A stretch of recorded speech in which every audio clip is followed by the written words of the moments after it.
here we have two cases, Salon Ventures and DeCast.Live, Leren Leren, which are very different, but yet very much oriented in the same similar direction, which is democracy, sovereignty, and supporting values. So let's start with Tamar. So Salon, right? Salon works in cultural spaces and tries to maximize, their revenue streams, but also keep a deep social value, social meaning to them. Can you tell us how this all originates and what is it meant for? Thank you, Javier. Do you want the short answer or the longer answer? We have 10 minutes. Short I have 5. So Salon, the idea actually interestingly originated from the EIT Culture and Creativity Partner Network, whereby we had a lot of discussions on how we as an entity could create ventures to help open public spaces, cultural institutions to become more resilient, to attract new audiences. So we got out there more and more talks, and there was an actual need that we managed to identify out there, is that on one side, cultural institutions and open public spaces, they sit on very beautiful, authentic spaces and sometimes unused even spaces. And on the other side, many times there are mission-aligned organizations who are struggling to find spaces that are credible, that are authentic for their performances, for their workshops, for their events. So that's why we decided to create this curated platform, Salon, to unlock these spaces, and don't just think about the top of mind museums and galleries of the capitals, but think about spaces that are more hidden gems in smaller towns and smaller villages, and to open up these locations for mission-aligned organizations. How do you make sure that there is mission alignment and that that you're gonna open these spaces to meaningful activities that are gonna contribute financially? Of course, the idea here is let's create more revenue so that they can reinvest in other capacity building or so on, right? How do you make this connection between the values? You mean that the matchmaking is based on mission alignment concepts? Yeah, I get these questions a lot. I had a lot of debates about this this morning as well. I think the key for us in this initial phase is that we don't approach these venues as empty real estate or square meters, but as spaces with identity, history, and public value.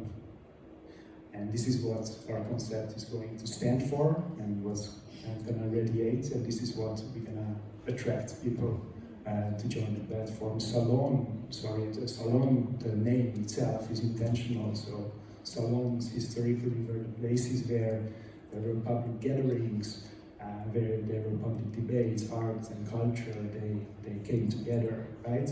So think about a gallery that in between temporary exhibitions have an unused space and can host a book club, or a public library that after closing hours can host workshops or community gatherings, or a heritage building with a ballroom that can host a fashion show.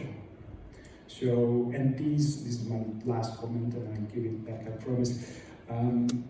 These things exist informally, these things exist locally, these encounters, but what we aim and what we destined to do is to make this platform EU-wide. Born in a super rapidly evolving technological environment, right? There's AI, decentralized systems, new learning models, etc. What makes this today the right moment to launch DeCast? Can you first tell us about DeCast and why is today the right moment for it? Yeah, thank you. I got a 30 seconds video to explain it much better than me in a faster manner.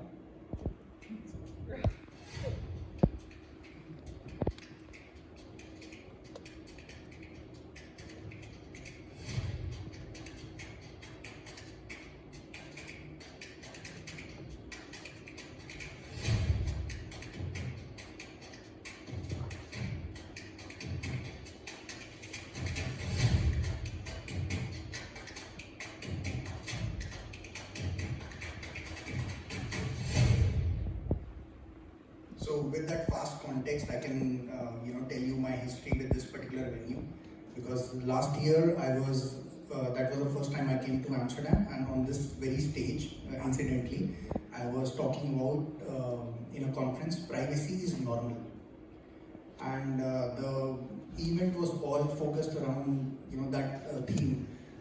And if we imagine that before social media, everybody's lives were already private. Privacy was normal, other than the local gossip aunts that we had.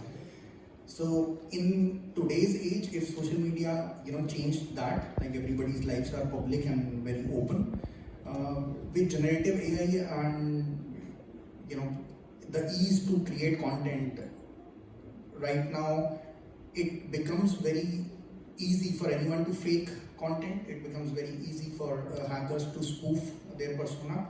So when you ask why now, the decentralized physical infrastructure network, it's a revolution that is required from three aspects. One, because there is a need, because we are seeing that as a problem, which is a real thing. We see information, and anybody with a laptop can change facts and spread it. So everybody has those tools. And second part is from a European standpoint, from a governance standpoint, there's a huge risk that at least governments are realizing around misinformation, disinformation, and the impact that it can have on the social fabric of us, including the sovereignty of our infrastructure. Right, most of the European infrastructure and the communication of the data is being handled outside of Europe. So much so that I think, if I'm correct about the stats, it's 75% of the data that is still held by the big five, tech five.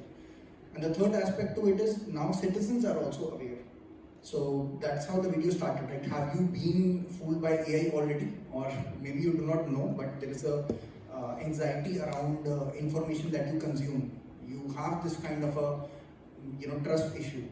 Previously, videos or anything that you see on news or on TV was like, okay, it's there on the video, so yeah, it is fine, I can trust it.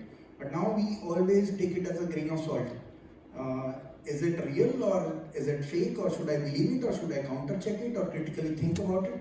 So all these three aspects basically create the need of why we are doing DeCast.Live, which is decentralized and democratized live media curation, so that the infrastructure is censorship resilient, the infrastructure is secure, and you have verifiability that you can trust. So the urgency is there for sure. Urgency, yeah, you decide. Yes. 100%. I believe we will agree in this forum that for sure. We were having a very interesting conversation earlier about policy versus market and so on, and also in the previous panel that we're discussing whether more regulation than regulation. In that context, how do you scale like your company and your solution? How do you scale responsibly, and how does that look like for you?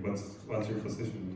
Yeah, to give a context to everyone, like we were having this very interesting discussion because yesterday I was talking to someone and they told me about the ID system in Netherlands. So just day before yesterday, I think 6th of May, there was a citizen appeal that was rejected. And the IDs that you use, I think many of you know, it's DigID. So that whole stack of the identity management system, which is already scaled, right? Everybody is using it, and the critical provider of that stack is now being acquired by a US entity. So the concern about with people is that how will they be used and how will that impact us? So the question about scalability comes, or should come before the technology scales to everyone.